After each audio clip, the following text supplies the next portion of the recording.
Good day everyone. Today I will be presenting the cutting speed in milling process. Cutting speed in milling refers to the speed at which the cutting edge of the tools move through the materials. Importance: affect tools life and surface finish. Influence machining efficiency. Next, impact materials removal rate. K term in milling: cutting speed or B. The speed of the cutting edge relative to the workpiece. Meter by minute or feet by minute. Spindle speed or N. Rotational speed of the cutter, RPM. Next, speed rate or F. The speed at which the workpiece move into the cutter. Next, depth of cut. The thickness of the material being removed in one pass. Example for cutting speed. A milling cutter with a 100 mm diameter rotating at 500 rpm has cutting speed of 157.8 meter by minute. Example for spindle speed. A machine running at 1000 rpm means the cutter complete 1000 per rotation per minute. Example for feed rate.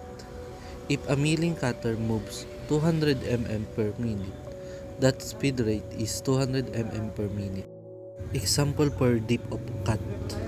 If the cutter removes 2 mm of materials per glass, the depth of cut is 2 mm. The formula for cutting speed: B equal to PIDN by 1000. The cutting speed, cutting diameter, speed, spindle speed. Example calculation. Given mm and rpm. Cutting speed. B equal to proc 3.14 times 50 times 500 times 1000 or equal to 78.5 meter by minute. This is the example. Given data: cutter diameter 80 mm, spindle speed 500 rpm. Step by step calculation. B equal to 3.1416 times 80 times 500 over 1000. B equal to 125,664 over 1000. B equal to 125.66 m by minute. Final answer: the cutting speed is 125.66 meter by minute. Factors affecting cutting speed. Number 1. Material of workpiece. Harder materials required lower speed. Number 2. Material of cutter. High speed steel or HSS versus carbide tools. Number 3. Cutting tools. Coating or coated tools can handle higher speed. Number 4. Coolant use. Reduce heat and allows higher speed. Workpiece material example. Mild steel, cutting speed 100 meter by minute. Stainless steel, cutting speed 50 meter by minute. Lower due to higher hardness.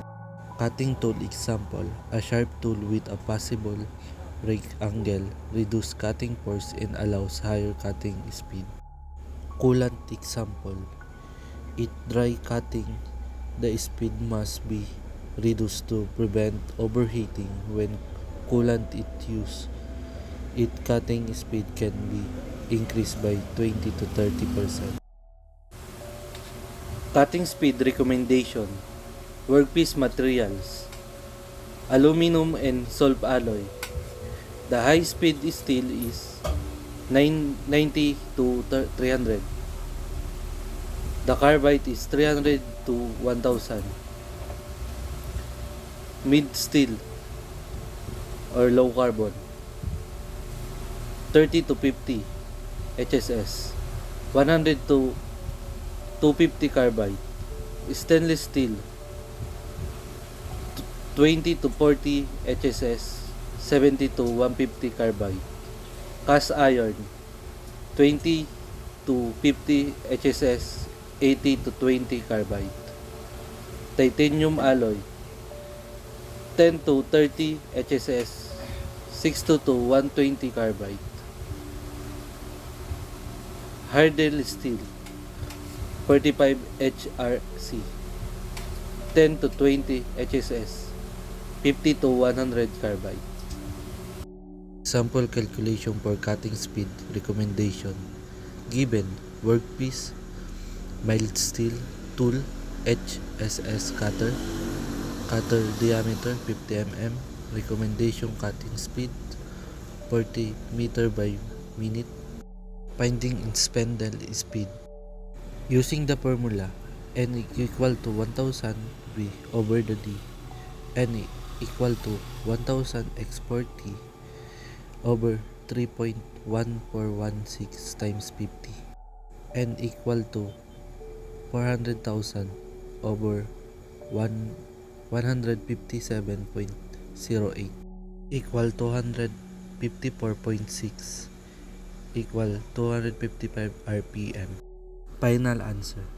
For milling, mild steel with an HSS cutter 50 mm diameter at 40 meter by minute, the recommended spindle speed is 255 RPM. Effects of incorrect cutting speed. Too high, excessive heat generation, rapid tools wear, poor surface finish. Too low, inefficient materials removal, increased machining times, possible tools chatters. Cutting speed too high example. Workpiece, mild steel, ended speed 40 meter by minute. Use speed 100 meter by minute. This is too high. Cutting speed too low example. Workpiece, aluminum, recommended speed 150 meter by minute. Use speed 50 meter by minute. This is too low. Cutting speed optimization strategy. Use manufacturer recommend speed. Optimize based on tools, materials, and workpiece type. Implement proper cooling, lubrication. Use adaptive speed control in CNC milling.